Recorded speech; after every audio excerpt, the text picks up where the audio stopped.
Eu sentia o peso daquele olhar antes mesmo de cruzar o escritório. Ele não precisava dizer nada. Não era só um olhar. Era como se ele atravessasse a gente.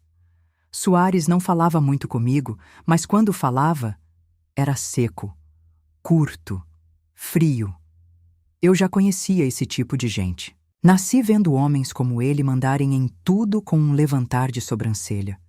E mesmo agora, depois de tantos anos tentando manter minha vida nos trilhos, aquele tipo de olhar ainda me fazia encolher por dentro.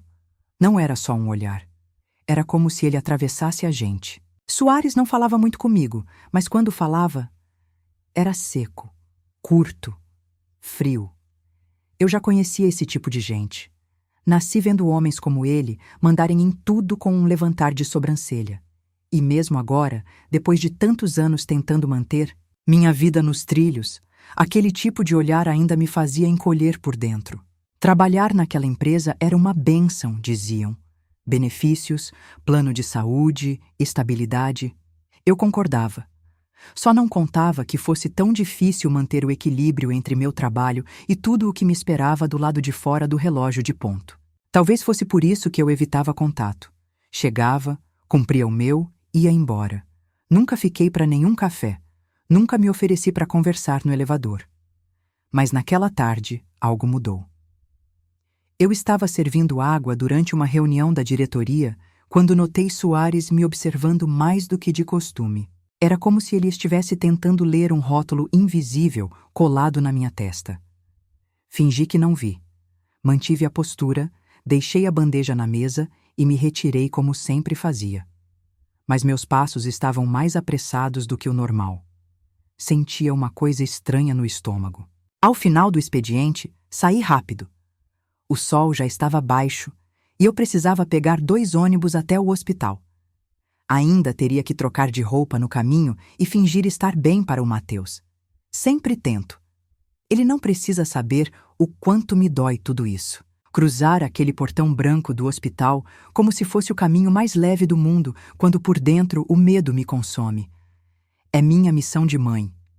Enquanto caminhava até o ponto, tive a impressão de que um carro diminuía a velocidade perto de mim. Olhei de canto. Um SUV preto, vidros escuros. Nada em comum naquela área. A empresa tinha dezenas de carros parecidos. Mas quando dobrei a esquina e ele fez o mesmo, meu coração acelerou. Mantive o passo firme, sem virar o rosto. Fiz o trajeto como sempre. Desci na rua de trás do hospital e entrei pelo portão lateral, o dos funcionários. Ninguém me parou. Já me conheciam ali. Matheus estava com febre. A enfermeira me disse que o antibiótico precisava ser trocado e que o novo tratamento era mais caro. Sorri com os olhos marejados. Agradeci e fui me sentar ao lado dele. Seus olhos se abriram, cansados. "Você veio, mãe", ele disse baixinho. "Sempre vou vir, filho", respondi. Segurei sua mão gelada e fiquei ali, rezando para que o tempo passasse devagar. Lá fora, o céu já escurecia e as luzes da cidade começavam a piscar como estrelas artificiais. Foi quando, de relance, pela fresta da cortina, vi aquele SUV estacionado do outro lado da rua. O mesmo carro. Ainda estava ali. Uma presença parada, observadora, desconfortável. Por um segundo, achei que estivesse imaginando coisas. Mas não. Ele estava ali. No fundo, eu sabia. Algo me dizia que aquele carro não estava ali por acaso. Não quis acreditar. Não podia. Voltei a focar em Matheus. Toquei seus cabelos, cantarolei, baixinho uma música antiga que minha mãe cantava para mim quando eu era pequena. Fiz de tudo para que ele dormisse bem. Para que esquecesse, ao menos por uma noite, que estava doente. E que a gente mal tinha como continuar pagando aquele tratamento. Mais tarde, saí do hospital. Fui até o portão devagar. O carro tinha ido embora. Talvez nunca tenha estado ali. Talvez tenha sido só a minha cabeça cansada. Talvez. Mas enquanto caminhava pelas ruas vazias, sentia aquela mesma sensação estranha me acompanhar. Como se o mundo, de repente, tivesse parado para olhar para mim. Justo eu, que passo a vida tentando não ser notada. Naquela noite, Antes de dormir, preparei a marmita do dia seguinte. Separei minha blusa menos surrada. E enquanto dobrava a roupa com as mãos calejadas, só conseguia pensar em uma coisa. Por que Soares me olhou daquele jeito? Acordei com os olhos ardendo. Não dormi direito. Mateus tinha tossido a noite inteira em minha memória, mesmo que eu não estivesse ao lado dele. Eu via seu rostinho suado, seus olhos apagadinhos, e ouvia sua voz dizendo que estava tudo bem. Ele sempre dizia isso, quase como se soubesse que, se demonstrasse dor, eu quebraria. Peguei o ônibus como de costume, segurando firme a marmita no colo.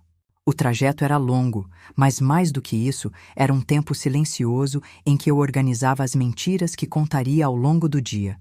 Que estava tudo sob controle, que estava descansada, que só preferia almoçar depois. Ninguém precisava saber. E, honestamente, ninguém realmente perguntava. Soares passava por mim no corredor sem olhar, como sempre. Mas naquele dia, antes do almoço, ele parou. "Você almoçou hoje, Camila?" Ele perguntou. Aquilo me pegou de surpresa. Travei. Balancei, a cabeça afirmando, mesmo com o estômago vazio e a marmita ainda intocada na bolsa. Ele ficou me olhando por alguns segundos e depois foi embora, como se não tivesse dito nada. Quando saí do trabalho, fui direto para o hospital. Já sabia o caminho de cor. Aquela entrada lateral já era quase uma extensão da minha casa. O segurança me deu um aceno educado. A recepcionista me chamou pelo nome. Um sorriso aqui, uma troca de olhares ali. Era estranho como um lugar cheio de dor podia também carregar uma forma de acolhimento. A gente se acostuma até com o que dói, quando é o único lugar onde alguém chama seu filho pelo nome com carinho. No quarto, Mateus dormia. O soro descia lentamente, como se o tempo também fosse mais lento ali. Sentei ao lado dele e peguei sua mão. As pontas dos dedos dele estavam geladas. Beijei sua testa. Respirei fundo. Era como se toda vez que eu o via, uma parte minha quebrasse e, ao mesmo tempo, se reconstruísse só para poder continuar. A enfermeira entrou e disse que a médica passaria, mais tarde com os resultados dos exames. Mas o que ela me disse em seguida me gelou por dentro. Camila, o hospital vai precisar trocar a medicação do Mateus. O novo tratamento não está mais coberto pela fundação. Fechei os olhos. Senti minha garganta arder. Agradeci com a cabeça e me mantive ali, imóvel. Eu já não sabia mais de onde tirar forças, muito menos dinheiro. Meu salário mal dava conta das passagens, remédios e da comida contada da semana. Mas eu sabia que ia dar um jeito. Eu sempre dava. Foi então que ouvi um barulho leve vindo da janela. Me levantei, discretamente, e fui até ela. Olhei através da cortina fina e meu coração quase parou. O mesmo carro preto. O mesmo SUV que tinha me seguido na noite anterior. Estava estacionado do outro lado da rua, de novo. Vidros fechados, faróis apagados. Senti um arrepio percorrer minha espinha. Será que era ele, Soares? O que ele queria ali? Por que me seguir? Será que estava desconfiando de algo? Ou será que era só paranoia minha? Voltei para o quarto devagar, tentando fingir que não vi nada. Sentei de novo ao lado do meu filho. Me concentrei em sua respiração. Aquilo era o que importava. O resto eu resolveria depois. Como sempre fiz, horas se passaram até que resolvi ir embora. O carro já não estava mais lá. Caminhei até o ponto com passos leves, mas a cabeça cheia. A sensação de estar sendo vigiada me acompanhava. Soares nunca demonstrou interesse em mim além da função que eu ocupava. Mas agora, alguma coisa nele tinha mudado. E eu sentia que isso não ia parar por aí. Cheguei em casa cansada. Reaqueci um pouco de arroz e dividi com um ovo frito. Não sentia fome, mas era o que tinha. Me sentei na cadeira velha da cozinha, pensando em tudo que eu tinha ouvido e visto naquele dia. O hospital, o corte da medicação, o carro. E Soares me perguntando se eu tinha almoçado. Aos poucos, tudo ia se conectando em minha cabeça, mas eu não conseguia ver onde aquilo ia dar. Só sabia de uma coisa. A dor da minha vida não cabia em relatórios ou planilhas. E se ele estava se aproximando, cedo ou tarde, ia ter que descobrir isso. O café da manhã era sempre o mesmo: pão amanhecido, um restinho de margarina e a água quente com açúcar que eu chamava de café quando Mateus estava em casa. Agora, sem ele, nem fazia sentido preparar a mesa. Eu comia em pé, encostada, no fogão, contando as moedas que restavam para o transporte da semana. Cada centavo era uma decisão, e eu não podia errar. Na empresa, o dia começou arrastado. Evitava passar perto da sala de Soares, mas aquela sensação de ser observada ainda me acompanhava. Como se ele soubesse, como se estivesse esperando alguma reação minha. Me concentrei nas tarefas do setor, digitalizei documentos, organizei prateleiras, limpei o espaço da copa. Fiz tudo calada, como sempre. Por volta das 10h30, fui chamada à recepção. O coração acelerou. Pensei no hospital, em uma emergência. Mas era apenas um entregador com um envelope lacrado. No remetente, o nome da empresa. No destinatário, o meu. Olhei 2 vezes antes de pegar. Agradeci em silêncio e voltei para minha mesa. Abri devagar, escondida. Dentro, uma carta simples. Soares me convidava para uma conversa privada. Formal, direta, sem explicação. Aquilo me causou um nó na garganta. Por que agora? O que ele queria? Pensei em não ir. Pensei em jogar a carta no lixo. Mas algo dentro de mim dizia que fugir não adiantaria. Esperei o fim do expediente. Não tive coragem de ir durante o dia. Quando todos já estavam saindo, bati à porta da sala dele. Ele estava sozinho, olhando pela janela. Quando me viu, fez um gesto leve para que eu entrasse. Fechei a porta com cuidado, sem saber onde colocar as mãos. Camila, ele começou, com a voz mais baixa do que eu esperava. Você está bem? Foi um soco. Não pela pergunta em si, mas pelo jeito como ele a fez. Como se quisesse realmente saber. Engoli em seco. Disse que sim. Sempre. Digo que sim. Ele me observou por alguns segundos, depois se levantou e caminhou devagar até a mesa de apoio, onde havia uma bandeja com 2 cafés. Eu preparei. Ele disse, meio sem jeito. Desculpe se isso parecer invasivo. Aceitei, mais por educação do que por vontade. Meus dedos tremiam em volta da xícara. Soares sentou-se à minha frente. Não havia papelada na mesa, nem computador ligado. Só silêncio. Camila, eu não sei exatamente como dizer isso, mas eu te vi no hospital. Sei que seu filho está doente, e sinto muito. Meu estômago embrulhou. Então era isso. Ele sabia. Tinha me seguido. Tinha invadido o pouco que eu ainda considerava meu. Não consegui responder de imediato. Apenas encarei a xícara fumegante, tentando organizar a dor dentro de mim. Eu sei que isso não me diz respeito, mas eu queria entender o porquê de esconder isso de todos. A empresa poderia... Levantei a mão, pedindo que ele parasse. Olhei nos olhos dele, firme, pela primeira vez. Com todo respeito, Sr. Soares. Eu não escondo. Só não ando com cartaz no peito. As pessoas aqui não se importam, só julgam. E eu não tenho tempo para julgamento. Eu tenho um filho. Ele assentiu devagar. Não se ofendeu, apenas escutou. E isso, de certo modo, me desarmou. Me desculpe se ultrapassei um limite.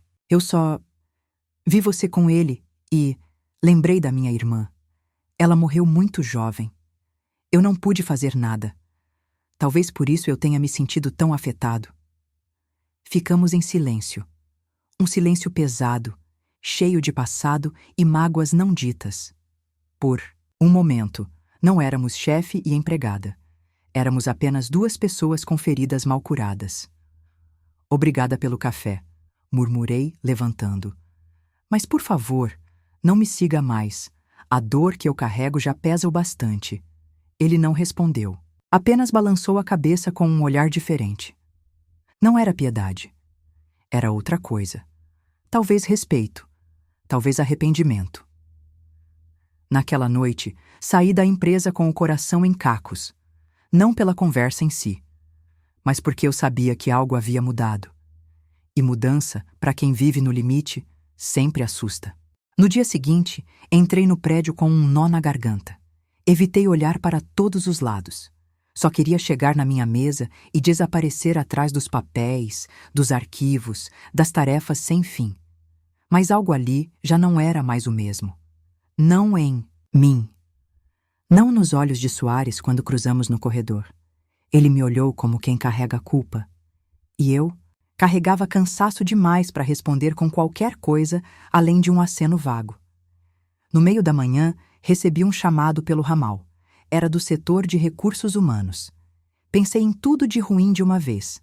Corte, advertência, transferência forçada. Fui andando como quem vai para a execução. Chegando lá, a gerente me recebeu com um sorriso que me incomodou. Camila, bom dia. O senhor Soares solicitou sua transferência para o setor administrativo. É uma promoção, aumento salarial, horário, flexível e acesso ao plano de saúde completo. Parabéns. Ela disse isso como se estivesse me dando um presente de aniversário. Eu, sentada ali, com as mãos entrelaçadas no colo, só conseguia pensar no motivo por trás. Não foi mérito, não foi esforço, foi dó. Uma promoção nascida da pena, não do reconhecimento. Saí dali com um aperto no peito maior do que quando entrei. Passei o resto do dia digerindo a notícia. A nova vaga significava muito. Eu poderia cuidar melhor do Mateus, pagar as consultas particulares que ele precisava. Mas, ao mesmo tempo, não conseguia engolir a forma. Me senti pequena, humilhada de forma silenciosa, porque quando a ajuda vem sem que você peça, ela machuca mais do que consola. No fim do expediente, bati à porta da sala dele. Ele estava sozinho de novo, dessa vez com os óculos na ponta do nariz, analisando alguma planilha. Levantou o olhar assim que me viu. Camila. Fico feliz que tenha vindo. Eu queria falar sobre a... Eu não vou aceitar. Ele franziu o senho, confuso. Desculpe, a vaga? Sim. Eu agradeço. De verdade. Mas eu não posso aceitar algo que não conquistei com o meu trabalho. Eu não quero ser uma exceção por ter um filho doente. Quero ser vista pelo que faço, não pelo que me falta. Soares respirou fundo. Abaixou os olhos por um segundo. Depois me encarou de novo. Você está certa. Eu errei. Achei que estava ajudando, mas talvez só tenha reforçado uma dor que não era minha. Assenti. Ele entendia. Pela primeira vez ele realmente entendia, e de certa forma, aquilo já era mais do que eu esperava ouvir. Mas Camila, se eu te dissesse que a vaga foi pensada não só para você, mas para outras mulheres da empresa, também? Que o projeto prevê ampliar apoio para mães solo e colaboradores que cuidam de familiares doentes? Você ainda recusaria? Fiquei em silêncio. Aquilo me desmontou por dentro, porque não era só sobre mim. Era sobre transformar um gesto em algo que fizesse sentido para mais gente. Ainda assim, não respondi naquele instante. Não porque não queria, mas porque precisava confiar. E confiança, para quem já foi muito julgada, não nasce assim do nada. Voltei para casa andando. Nem quis pegar o ônibus. Precisava pensar. A cidade seguia no ritmo de sempre. Buzinas, gente apressada, vitrines brilhando promessas inalcançáveis. E eu ali, no meio de tudo, sentindo que a vida estava me empurrando para um lugar que eu não sabia se merecia ou se tinha forças para ocupar. Quando entrei em casa, sentei no sofá velho da sala e fiquei ali, olhando para o nada. Mateus estava no hospital com a dona Alzira naquela noite. Liguei para saber dele. Ela disse que ele tinha comido bem. Estava animado com um brinquedo que ganhou de um voluntário. Sorri. Queria guardar esse sorriso só para ele. Mas, no fundo, uma pergunta martelava sem parar na minha cabeça. Até quando? Eu conseguiria sustentar minha dignidade sem abrir mão de oportunidades que poderiam salvar meu filho? Na portaria do hospital, havia um embrulho em cima do balcão com meu nome escrito à mão. Um envelope branco, simples, sem remetente, apenas Camila Duarte, rabiscado com letra firme. Peguei com cuidado, tentando esconder o susto. A atendente apenas deu de ombros quando perguntei quem tinha deixado. Um homem de terno escuro saiu rápido, disse. Senti o sangue gelar. Subi devagar até o quarto do Mateus, coração apertado. O corredor do hospital sempre teve um cheiro de desinfetante, misturado com esperança. Entrei no quarto, ele estava dormindo, abraçado ao urso de pelúcia que ganhou dias atrás. Beijei sua testa, sentei ao lado dele e finalmente abri o envelope. Dentro havia uma carta da administração do hospital, com timbre oficial, agradecendo a um investidor anônimo que havia quitado todos os custos do tratamento oncológico do meu filho. Não só as internações passadas, mas também os exames, medicamentos e sessões de acompanhamento pelos próximos meses. Em nome da nossa equipe e da senhora Camila Duarte, nossa gratidão é eterna, dizia a última linha. Minhas mãos começaram a tremer. Li de novo, e outra vez. O nome da empresa de Soares estava discretamente no rodapé da carta como apoiadora da ação. Era ele. Não precisava mais de confirmação. A forma, o momento, o silêncio, tudo apontava para ele. Senti um nó na garganta tão forte que precisei respirar fundo para não desabar ali mesmo. Levantei e saí do quarto. Desci as escadas apressada, sentindo o chão meio mole. Eu deveria estar feliz, deveria estar aliviada, mas por dentro, uma mistura de raiva, vergonha e impotência me corroía. Eu não pedi nada. Não implorei, não chorei diante dele. Então por que ele fez isso? Por remorso? Por caridade? Ou porque precisava apagar alguma dor antiga através da minha? Voltei para casa naquela noite sem lembrar direito do caminho. O envelope apertado contra o peito como se fosse uma sentença. Em casa, fechei todas as janelas, apaguei as luzes e sentei no chão da sala. Chorei. Chorei de soluçar, não por gratidão, mas porque aquilo me expunha de um jeito que eu nunca quis. Porque minha luta virou uma história que ele contou a si mesmo como desculpa para agir. Porque, de certa forma, era como se eu tivesse perdido a única coisa que ainda me restava intacta: meu controle sobre minha própria dor. Passei a noite em claro. Cada vez que fechava os olhos, via o rosto do Mateus. Via também o de Soares. E me perguntava: será que ele acha que isso é suficiente? Será que acredita que pode resolver tudo com um cheque? Será que entende o que significa ser mãe e ter que esconder a própria tristeza para não desmoronar diante do filho? No dia seguinte, me levantei cedo. Me arrumei como sempre, com a roupa mais simples, cabelo preso, olhos inchados. Na empresa, entrei e fui direto para o setor. Evitei cruzar com ele, mas era impossível. Minutos depois, recebi um recado por bilhete. Sala de reuniões 4B, urgente. Sabia que era ele. Caminhei até lá com os passos firmes de quem está pronta para enfrentar o que for. Abri a porta. Ele estava só. Nenhum assessor, nenhum papel, nenhum laptop. Apenas ele, sentado, com as mãos cruzadas sobre os joelhos, como se esperasse um julgamento. Fechei a porta. Fiquei de pé. Foi você, não foi? Disparei. Ele apenas assentiu. Não tentou negar, nem se justificar de imediato. Por que fez isso? Perguntei, com a voz mais firme do que imaginei ter. Porque eu queria fazer algo certo, por uma vez na vida, respondeu. Eu vi você com seu filho, Camila, e vi minha irmã no hospital de novo. E dessa vez, eu podia fazer algo. Balancei a cabeça, tentando conter a raiva. Você podia ter falado comigo, podia ter perguntado, mas decidiu resolver tudo do seu jeito. Você tirou isso de mim. Você tirou o direito que eu tinha de escolher. Ele se levantou devagar. Eu errei. Mas se eu tivesse perguntado, você teria deixado? Respirei fundo. A verdade é que não. Eu teria dito não. Teria recusado. Porque ainda carrego mais orgulho do que condições. Saí da sala sem dizer mais nada. E dessa vez, fui eu quem deixou ele em silêncio. Passei o resto do dia tentando fingir que tudo estava igual. Mas não estava. A verdade, uma vez exposta, não volta para o lugar de onde saiu. Não importa o quanto eu quisesse manter as coisas no controle, já não havia controle. Não depois do envelope. Não depois daquele olhar dele, cheio de culpa e silêncio. Soares não falou mais comigo nos dias seguintes. Me deixava passar sem dizer nada. Nem bom dia, nem um aceno. E por mais estranho que pareça, aquilo doía mais do que qualquer discussão. Era como se estivéssemos presos num limbo onde o que sentimos não podia ser dito. E eu sabia que, mais cedo ou mais tarde, isso explodiria. Foi num fim de tarde de sexta-feira que voltei à sala dele. Não bati, só entrei.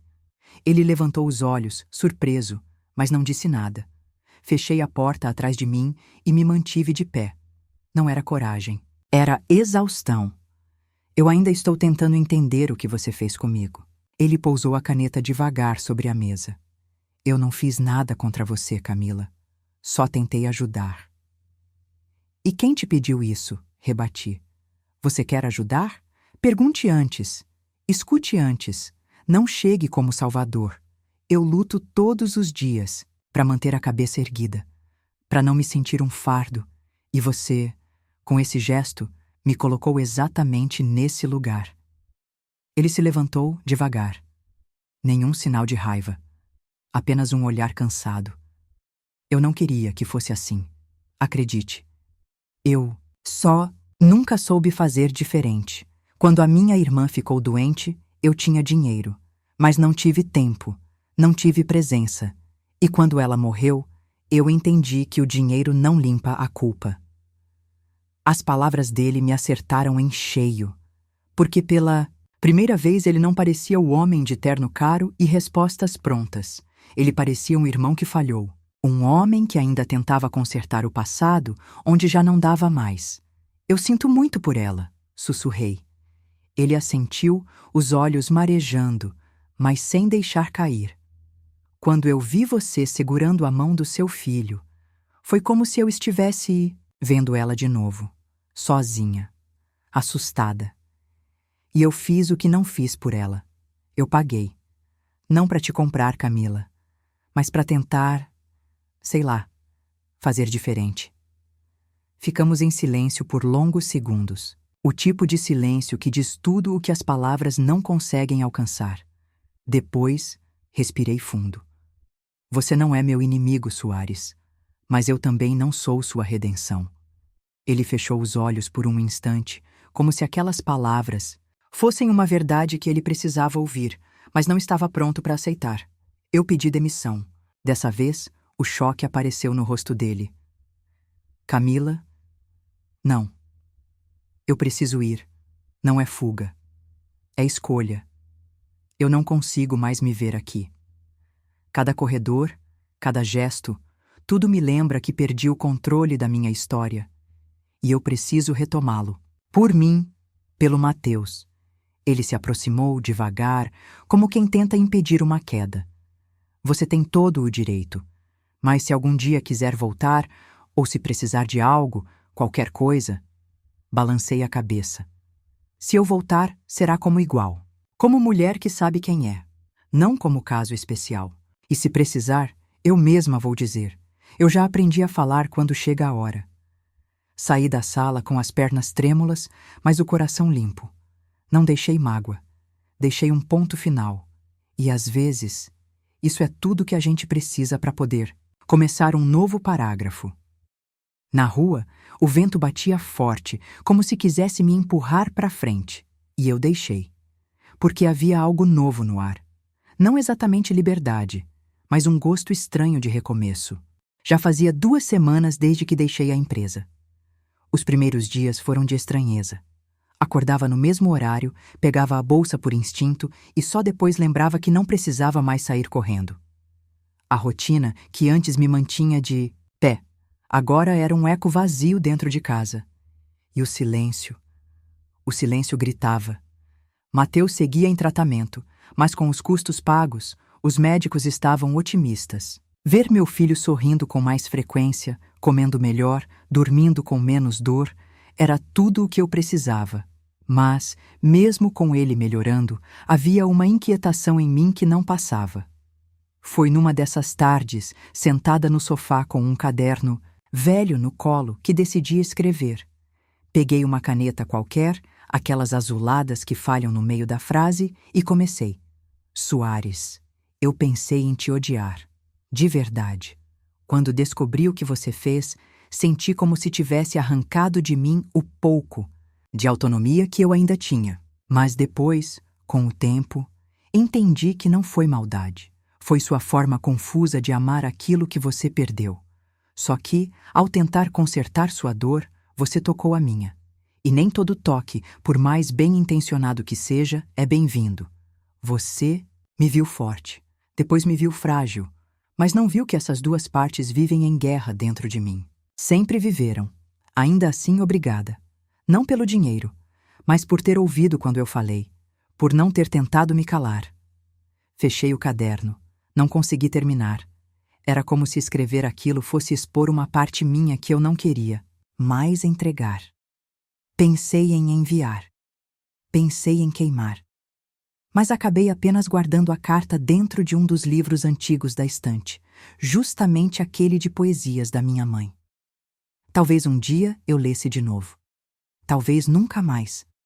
Com o tempo, comecei a aceitar pequenos trabalhos de casa, digitação, revisão de documentos, atendimento virtual. Nada fixo, mas suficiente para manter a cabeça ocupada e trazer algum trocado. A nova realidade era mais leve em alguns sentidos, mas em outros, me fazia sentir perdida. Quando a gente vive no automático por tanto tempo, parar assusta mais do que seguir. Às vezes, me perguntava se Soares pensava em mim, não por romantismo, mas pela forma como tudo ficou suspenso. A gente não teve um fim, teve uma pausa estranha, um silêncio cheio de palavras que não foram ditas. E por mais que eu tivesse sido firme, parte de mim ainda se perguntava se ele realmente entendeu tudo o que eu quis dizer. Mateus, mesmo pequeno, percebeu minha mudança. Você tá mais calma, mãe, disse um dia, com a sabedoria de quem já sofreu demais para sua idade. Sorri, abracei forte. A paz dele era minha maior vitória. Numa tarde chuvosa, voltando do mercado, encontrei Dona Alzira na porta de casa. Ela estava com um panfleto dobrado na mão. Camila, olha só isso aqui. Um evento da empresa onde você trabalhava. Parece que vão inaugurar um projeto para ajudar mulheres como você. Peguei o papel. Reconheci o logo da empresa. E ali, no centro do panfleto, o título: Centro de Apoio Camila Duarte. Senti o chão escapar. Não entendi de imediato. Li e reli. Abaixo vinha o nome de Soares como idealizador do projeto. Era real. Ele tinha usado meu nome, minha história. Não para se promover, mas para dar voz a outras mulheres invisíveis. Pela primeira vez, alguém como eu era referência. E isso me desmontou. Olhei para o céu cinzento. As gotas escorriam pela minha testa, pelo rosto, misturando com as lágrimas que dessa vez não vinham de dor. Talvez eu nunca entregasse a carta que escrevi, mas de algum jeito ela já tinha chegado até ele. No dia seguinte ao panfleto, passei a manhã em silêncio, observando o papel dobrado sobre a mesa da cozinha. A chuva caía fina do lado de fora, e o cheiro de café se misturava com a ansiedade que eu tentava disfarçar com pequenos afazeres. Eu lia e relia aquele nome, meu nome, impresso com destaque, como se aquilo não me pertencesse de verdade. Centro de Apoio, Camila Duarte. Nunca me vi como símbolo de nada, e, no entanto, ali estava. Minha história, minha dor, minha luta, transformadas em algo maior. Era estranho, bonito, assustador. Eu não sabia se me sentia honrada ou exposta. Só sabia que precisava ir. Combinei com Dona Alzira para ficar com Mateus no hospital naquele dia. Ela já era parte da nossa vida. Era com ela que eu contava nos dias em que precisava trabalhar, quando as visitas ficavam restritas ou quando eu só queria garantir que ele tivesse alguém segurando sua mão quando eu não podia. Ela fazia isso sem esperar nada. E por isso, eu confiava tanto. Me arrumei com cuidado. Coloquei a blusa branca que estava separada há meses, dobrada no fundo da gaveta, quase como promessa de dias melhores. Prendi o cabelo num coque simples e levei comigo um caderno de anotações, por puro hábito. Não sabia o que encontraria, mas queria estar pronta para qualquer coisa. Cheguei ao local do evento com o coração na boca. O prédio novo tinha paredes claras, janelas amplas e um letreiro discreto com meu nome logo na entrada. Lá dentro, mulheres de rostos diversos conversavam em pequenos grupos. Algumas com crianças no colo, outras sozinhas, todas com algo em comum no olhar. Cansaço misturado com esperança. Quando me viram, algumas sorriram. Outras vieram até mim e apertaram minha mão, como se me conhecessem. Uma delas, de voz trêmula, disse: "Você me deu coragem para sair de onde eu estava." Eu não soube o que responder. Apenas abracei. Porque ali não precisava de grandes palavras, bastava sentir. No fundo do salão vi Soares, de terno como sempre, mas sem aquele peso no semblante. Quando nossos olhos se encontraram, ele apenas sorriu. Não veio até mim, não se impôs, me deixou escolher. E eu fui. "Você veio", disse ele. "Eu precisava ver com os próprios olhos", respondi. "Está do jeito que você imaginou?" "Está. Melhor. Porque não fui eu quem imaginou." Ele assentiu. Ficamos ali por alguns segundos, observando o movimento ao redor. O projeto estava vivo, real. E de alguma forma, isso me fazia sentir útil outra vez. "Quer fazer parte disso oficialmente?" E ele perguntou, com o cuidado de quem já sabia que não podia decidir por mim. Olhei em volta. Vi uma mãe brincando com o filho num dos tapetes coloridos. Outra recebia a orientação de uma assistente social. E percebi que, mesmo sem querer, minha dor tinha aberto espaço para outras mulheres respirarem. Sim, mas não quero cargo de vitrine. Quero trabalhar de verdade, criar os programas, ouvir essas mulheres, sentir o chão junto com elas. "É tudo o que eu esperava que você dissesse", ele respondeu, com um sorriso contido. Naquele dia, voltei para casa diferente. Não mais como quem luta sozinha, mas como quem descobriu que há força em compartilhar. E que, às vezes, o nome da gente escrito numa placa não é vaidade. É memória viva de tudo o que a gente suportou sem nunca desistir. Assinar meu crachá foi mais simbólico do que imaginei. O nome Camila Duarte ali, com o título de coordenadora, parecia maior do que eu. Não pela função em si, mas pela responsabilidade. Porque agora eu não cuidava apenas da minha dor. Eu era guardiã de histórias que pareciam muito com a minha. Nos primeiros dias, conheci cada canto do centro. Desde a sala das oficinas até o pequeno refeitório, onde algumas mães dividiam confidências entre uma refeição e outra. Era ali, naquele espaço que levava meu nome, que eu reencontrei um pedaço meu que estava perdido havia anos. A mulher que sonhava com futuro, não só com sobrevivência. Mateus, aos poucos, também foi se reerguendo. Depois de meses em hospital, finalmente recebeu alta temporária. O tratamento seguiria em casa, com acompanhamento. Ele ganhou uma sala de leitura só para ele dentro do projeto. Um cantinho com almofadas, livros infantis e lápis de cor. Quando chegou e viu tudo aquilo, soltou uma frase que me desmontou. "Agora, parece que a vida voltou, né, mãe?" Naquela tarde sentei ao lado dele e juntos desenhamos. Eu com minhas linhas tortas, ele com traços mais firmes do que eu esperava. Soares passou por nós, parou de longe e apenas observou. Não disse nada, mas o olhar dizia tudo. Havia admiração ali, e havia cuidado. Nosso contato, depois da inauguração, se tornou frequente, mas contido. Ele me respeitava, de uma forma que antes eu nem sabia ser possível. Nunca mais tentou me salvar. Nunca mais invadiu. Agora, ele estendia a mão e esperava que eu escolhesse se queria segurá-la. Certa manhã, recebi uma ligação de uma jovem chamada Lorena. Chorava do outro lado da linha. Mãe de 2 crianças, havia sido despejada naquela madrugada e só tinha ouvido falar do projeto por uma amiga. Pedi que viesse até nós. Quando chegou, seus olhos estavam fundos e o menino mais novo dormia no colo, com o rosto encostado no ombro dela. Sentei com ela, escutei, abracei. Não prometi milagres, mas ofereci dignidade. Um colchão no abrigo temporário, comida quente, apoio jurídico. Enquanto falava, senti algo dentro de mim vibrar, como se finalmente todo o sofrimento que vivi tivesse ganhado um propósito. Eu não estava ali à toa. Nada daquilo era em vão. Na semana seguinte, Lorena me trouxe uma flor feita de papel e disse: "Você foi minha primeira janela aberta em muito tempo." Aquilo me fez pensar no quanto a vida pode ser dura, mas também no quanto a gente pode ser ponte onde só havia muro. Com o tempo, minha sala se encheu de bilhetes, desenhos, lembranças pequenas que carregavam mundos. E entre tudo isso, um envelope simples se destacou um dia, sem remetente. Quando abri, reconheci a letra. Era minha. A carta que nunca enviei a Soares. Ele havia encontrado, lido e devolvido. Mas dessa vez, não com silêncio. Junto dela, havia uma folha em branco. No topo, apenas uma frase: "Escreva o que quiser. Agora, o próximo capítulo é seu." O tempo passou. Não sei exatamente quanto, porque dias felizes não se contam em calendário.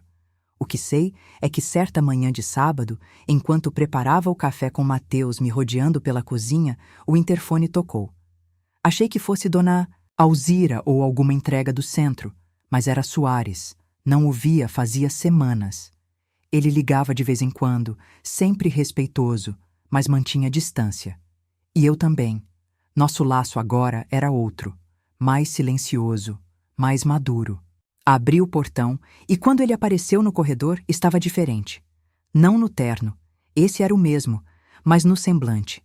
Havia ternura onde antes havia rigidez. Trazia uma sacola simples e dentro dela um presente. Um livro antigo, encapado. Com cuidado, com um bilhete dobrado na primeira página. Me entregou sem dizer nada, como quem sabe que palavras atrapalham às vezes. Abri o livro ali mesmo. Era um exemplar de contos infantis, meio amarelado, com dedicatória apagada pelo tempo. Reconheci. O nome era da irmã dele. No bilhete, uma frase só. "Ela me ensinou a amar. Agora, talvez você possa ensinar o Mateus." Minhas mãos tremeram. Olhei para ele e não consegui dizer nada. Só abracei. Um abraço sem promessas, sem rótulo, sem pressa. Um abraço que dizia: "Eu estou aqui, se você quiser." Mateus apareceu na porta, curioso. "É seu amigo, mãe?" Olhei para Soares. Ele sorriu, abaixou-se e mostrou o livro. "Na verdade, sou um amigo do Mateus. Posso contar uma história para ele?" Mateus assentiu, sem hesitar. E naquela tarde, os dois se sentaram no tapete da sala e leram juntos. E eu fiquei na cozinha, observando de longe. Pela primeira vez em muito tempo, senti uma paz que não vinha do alívio, mas da presença.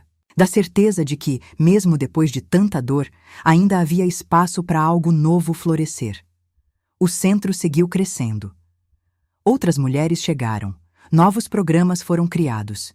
E eu? Continuei ali, forte, mas agora mais leve, com um amor discreto, brotando entre as frestas do que antes era só sobrevivência.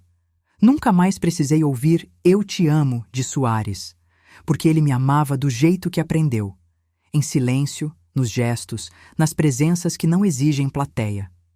E às vezes, esse amor quieto é o mais verdadeiro de todos. E assim, sem precisar de promessas ou declarações, eles encontraram o tipo mais raro de amor, aquele que nasce do respeito, da escuta e da dor, dividida em silêncio. Camila não virou heroína de filme. Continuou sendo mãe, mulher, guerreira. Mas agora era tudo isso com dignidade, com espaço, com nome, com voz. Soares não se transformou em outro homem da noite para o dia, mas aprendeu que pedir desculpas é mais poderoso do que assinar um cheque e que ouvir de verdade alguém pode curar muito mais do que ele jamais imaginou. O centro, que nasceu de uma história difícil, floresceu como lugar de recomeço para tantas outras. Porque às vezes, tudo o que a gente precisa é que alguém veja a nossa dor e não vire o rosto. E você se emocionou com essa história? Então compartilhe. Porque tem muita gente por aí precisando saber que o amor, quando é verdadeiro, não humilha, não pesa, não invade. Ele abraça, acolhe e permanece, mesmo em silêncio.